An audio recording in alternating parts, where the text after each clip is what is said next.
Just a little bit more about the radio Okay. days. Did you also work for the Eddie Cantor Show? Yes, I was on the Eddie Cantor Show for a year. And that, again, would have been during the war or after?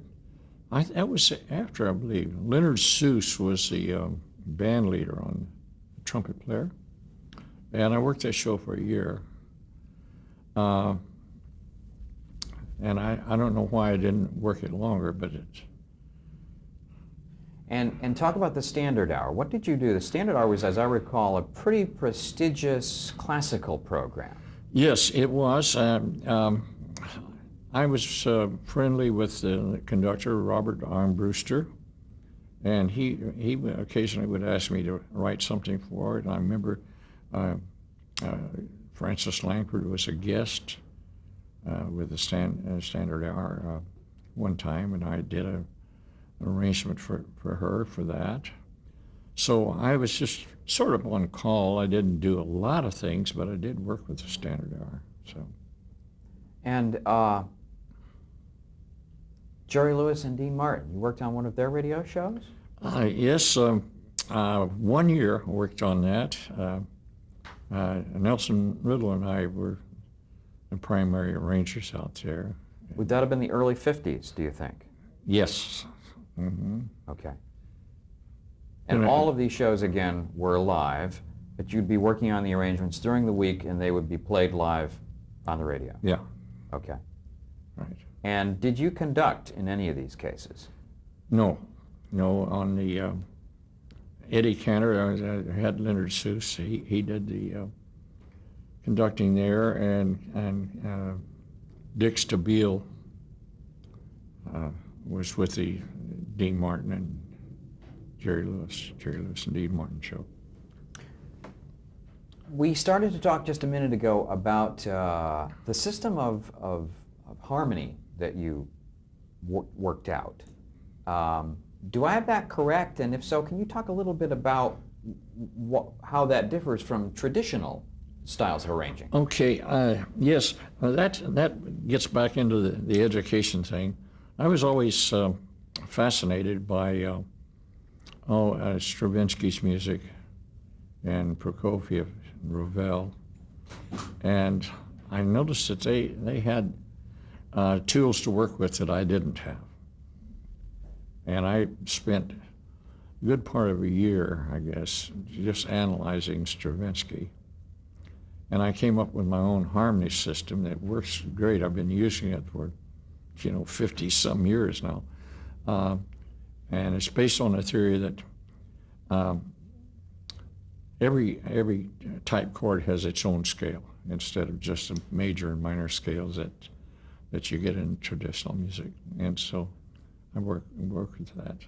And it enables me to write polychordal sounds instead of polytonal sounds. And do you teach this to this day? Or do you find that it's somewhat radical by comparison with what people are traditionally taught? Well, it's not that radical, but I've found that with students today, they're so engrossed in what they're doing that I can't teach it in a classroom. It has to be taught to individual students, I think. But it works. It's a good system. It works fine. I'd heard at some point that Nadia Boulanger was interested in your system. Did you ever meet or talk to her or study with her? No, unfortunately, that story goes back to Alan Oldfield, who was studying with her in Paris. And he had studied this system with my system. And he showed her what he knew about it. And she was very interested in it and wanted to talk to me about it. But unfortunately, she passed away before I got over there. Yeah. It's pretty interesting, though, that somebody of her notoriety, her fame, was interested in what you were doing. Yeah, Alan said she was very interested in it. Okay. Now, George Bruns was at one point a student of yours. Was Yes. that at LA City College? No, he was studying privately. Okay. He was studying just out and out arranging. I first met George when he was playing bass with Jack Dunn's band down at the Zinda Ballroom, I think, downtown. And Jack was a good friend of mine, and once in a while I would make an arrangement for him. And I met George then. But George was interested in composing, and so I worked with him some on his composition, but mainly on arranging with him, so he could get a good handle on the orchestra. Now, if George called you in 1954 to work at Disney, about how much before then would you have met and taught him? Oh, I had known George since maybe 51, something like that. Okay. And he had been working he got in with some people at UPI, I've forgotten what that means, but it was UPA, the animation? UPA. The animation house. A little animation place. Yeah. And I helped him on some of the things that he was doing there.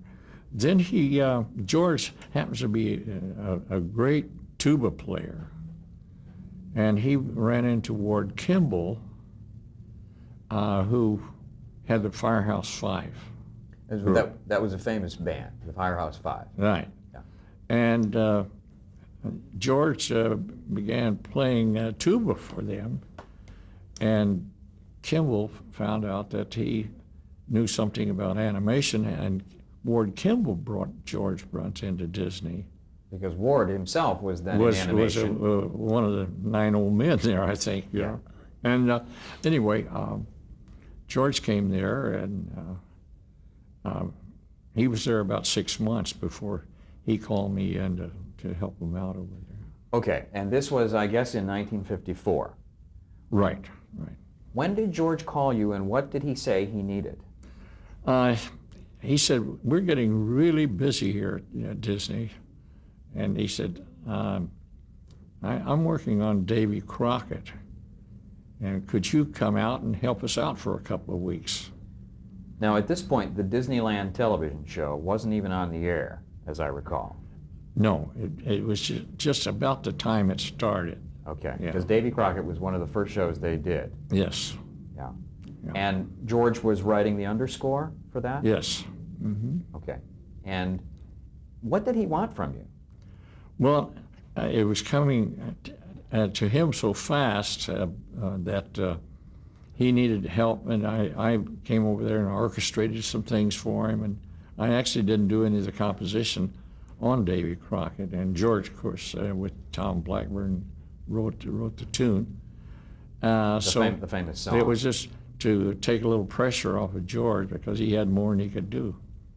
So you were orchestrating George's composition for the original Davy Crockett show? That's right. I did a whole lot of that. At that point, how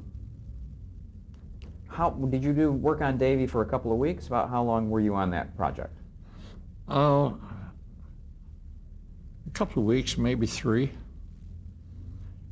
And maybe we should stop at this point and talk a little bit about the process of composing for film or television. Okay. George would be looking at the film, maybe working with Walt or a director on exactly where to put music and what it should be doing. Yeah, they would have what they call a spotting session, and he would lay out where he would have music. And then all I got from George was a sketch. I didn't get anything else, so I had to make the orchestra sound right.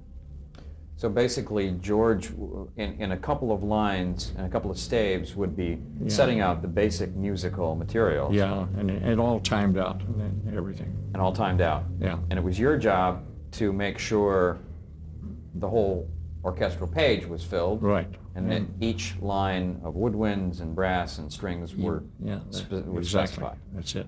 Yeah. Okay. And would you say you orchestrated maybe even a third of that first show? The first show, well, I was with George probably 3 weeks, and so that would have been at least 3 shows there. Oh, okay. So then that would be the first 3 Davy Crockett episodes, probably. Yes, first 3. I would say the first 3, maybe 4. I'm not sure about that. Okay, because they aired in late '54 and early '55. Right. And so at this point, you were basically working as a freelance orchestrator Right, for Disney. for Disney. At some point, then, someone must have said, "Hey, maybe we better get this guy on staff." What happened there? Well, what happened at that time, George had the Davy Crockett and the new, what was called Disneyland television show. And that was really my first experience of working at all in television. And then the new Mickey Mouse Club, the original Mickey Mouse Club came up, and they asked George to do that. And he said, "I can't do it." And that's when they turned it over to me, because George was sort of responsible that I ended up doing the original Mickey Mouse Club for 3 years. Okay. Do you remember first meeting Walt Disney? Do you remember when that was? Yeah. What was that like? It was, I got along well with Walt, but that was an interesting thing. I got on the elevator after I'd been there, not over a week. And I got on the elevator, and who steps in but Walt Disney? And I said, "Good morning, Mr. Disney." And he said, "Why don't you call me Walt? All the secretaries do." So that broke the ice right there, and I got along well with him all the years I was there. How interested in music was Walt? Well, he had an uncanny sense of what music was right for a sequence. I don't think he knew C from F. He wasn't a school musician at all, but he had this uncanny sense of knowing if it should have a symphonic sound. In fact, he liked classical music a lot, and he would know when it should be light and cute and all that. So if you just listen to what he said, you wouldn't ever go wrong. How often would Walt actually spot a show with you? Well, he had several producers there, and he only produced certain pictures himself. So I would only spot a picture maybe once or twice a year where Walt was sitting in the room. Yeah. So then, how would his reaction have come to you? I mean, if, for example, if you were doing a Wonderful World of Color episode, would you be sitting around a table maybe, and he would say, I think right here we need a little bit lighter touch? Or usually we were in one of the projection rooms, sweat boxes as we call them at that time, and he would either be sitting next to you or in the row in front, something like that. And as things passed by in the picture, he'd turn around and say, "Well, don't you think this should be kind of a symphonic feel through here?" And he would point out little things, but never would he tell you what to write, ever. But if you listen to what he said, you would never be wrong, because he had this uncanny sense of what was right for a picture. I remember on one picture, I think it was Summer Magic. What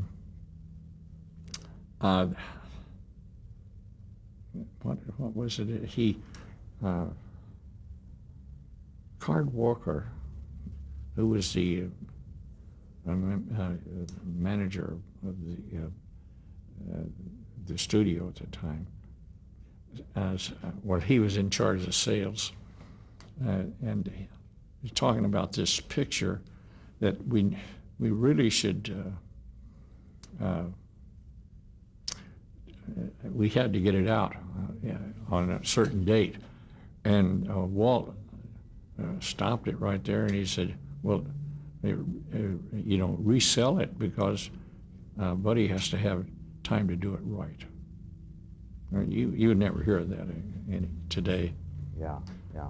So, in other words, he asked me how long it would take, and I said, I think I need 8 weeks to do this.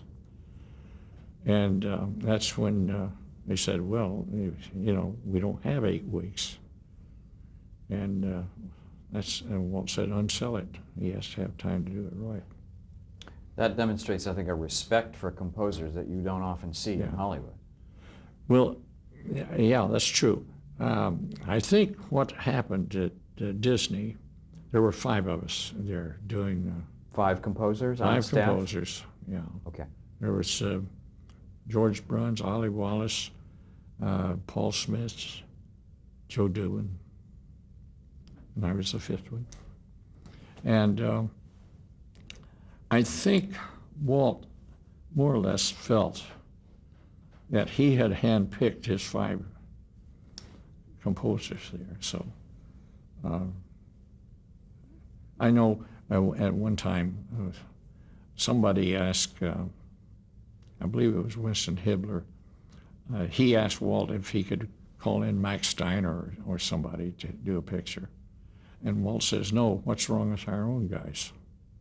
So he had that loyalty to us, which is great.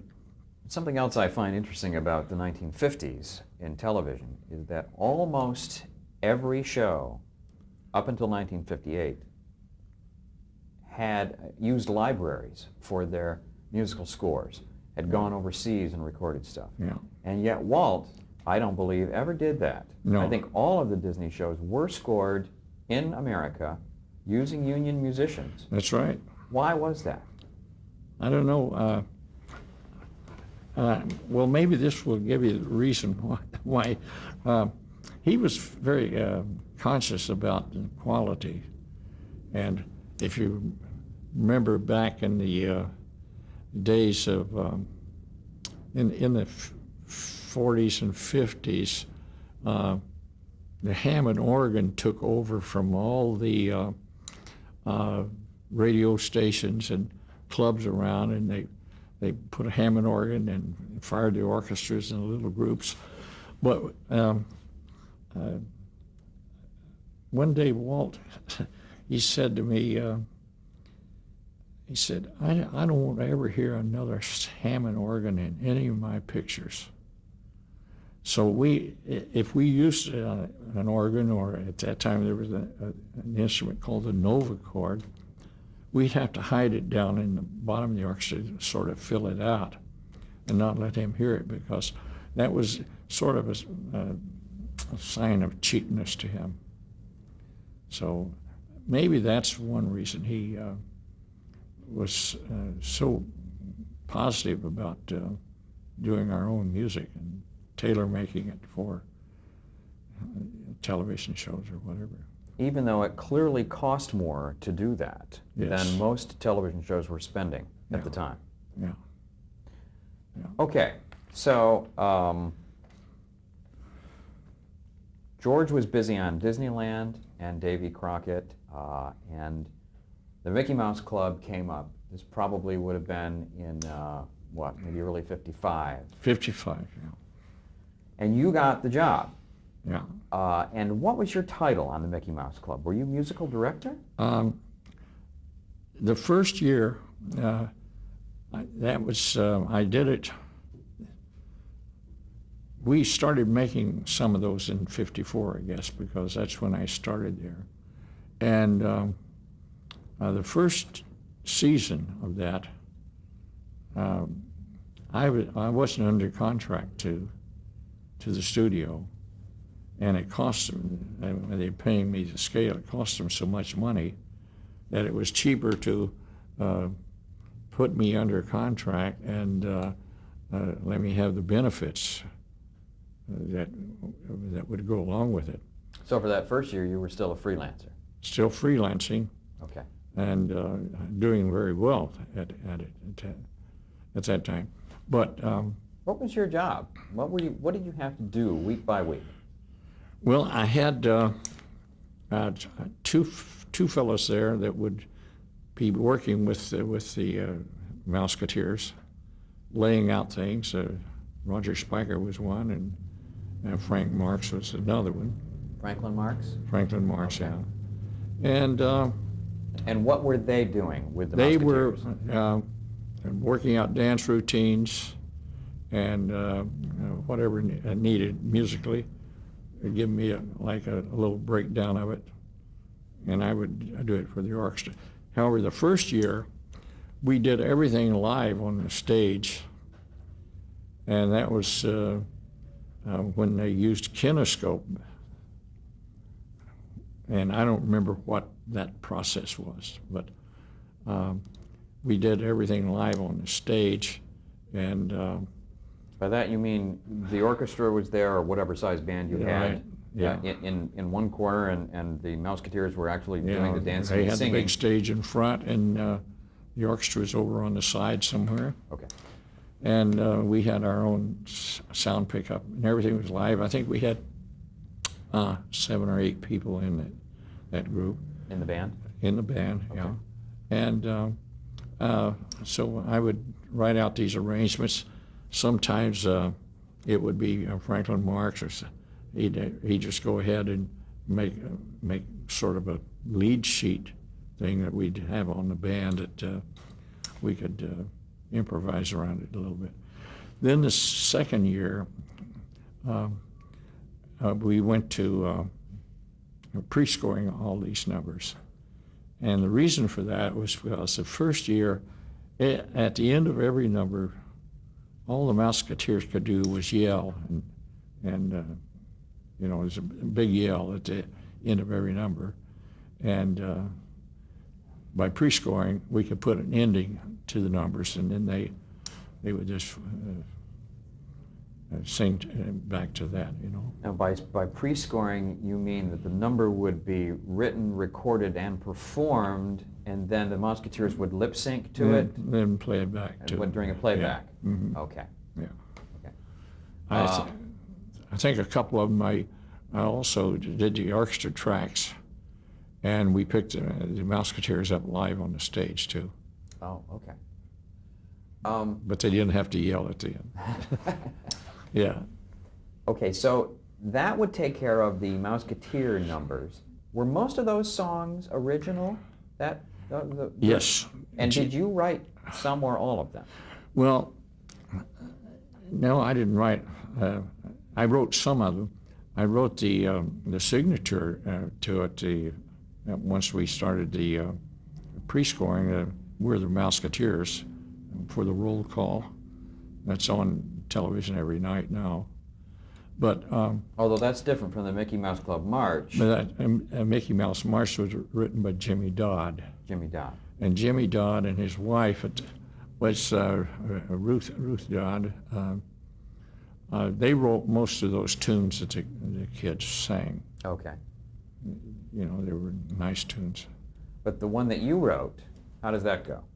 The one that we would We're the recognize. Mouseketeers, da-da-da-dee, da-da-da-dee. Yeah. And they introduced themselves in that number? And Tom Adair wrote the lyric to that. Okay. Yeah. All right. Do you remember first meeting Annette Funicello? Yes. She was one of the original Mouseketeers. Yeah. What was she like? She was a charming, nice little gal, and I used to kid her a lot. She's a beautiful Italian girl, and I said some Italian word to her about music, and she didn't know what it was. And I used to call her a phony Italian. I said, "You don't even know your own language." And I used to kid her a lot. But she had a good sense of humor. Oh, yeah, great. She's great. When you first met her, did you see in her the seeds of a pop star? Because she would eventually go on to some pretty important stardom in the 60s. Well, I don't think I thought about it, but Walt sure saw it. He knew it. But he was good at that. Yeah, you could spot that kind of thing. Yeah, he was good at that. Okay, so that takes care of the Mouseketeer numbers. There was also, within the show, those serialized shows like Spin and Marty, which were sort of like dramatic shows Right. within the Disneyland, Right, within the Mickey Mouse like Club. little 15-minute segments within the show. Right. Yeah. Were you responsible for that music as well, those scores? I did about half of the Spin and Marty's, I think, and Paul Smith did the other half. And then we had was it White Shadow, I think was another one. Right. But I did a number of those little 15-minute segments. And that was like scoring a mini movie, right? Yeah. So it was writing dramatic music. Right. How, it sounds like an enormous amount of music that had to be generated in a very short period of time. Right. That's why I had Frank Marks there. Eventually, he started writing some of the Mouseketeer music and some of those shows. I don't remember just which ones he did. Now there were the musical numbers, there were the dramatic scores. Was there other music to be done in the Mickey Mouse Club? Yes, we had guests all the time, and usually they played some strange instrument, or they sang, and they would need arrangements for that too. And But, you would either oversee that or actually write those. Right, we'd have to do it. Were there 39 a year in that period of time? How many of those were there per season? I think there's 39. And would you do one? I mean, would you basically be on a one-a-week show, a one-a-week schedule? Mm-hmm. Second year, we were always musically, we were like 1 week ahead of them. Because you were doing the pre-score? Doing the pre-score. Okay. Okay. The Mickey Mouse Club, you stayed on that for 3 years, am I right? Mm-hmm. So that would Right. be 50, 55, 56, 58. Right through 58. Mm-hmm. Okay. In this same period of time, were you also working on music for Disneyland, the theme park? Yes. The first 10 years of Disneyland, George Bruns and I did everything out there. Okay. All right. Why don't we pause there, and we'll pick it up in just a moment. Okay.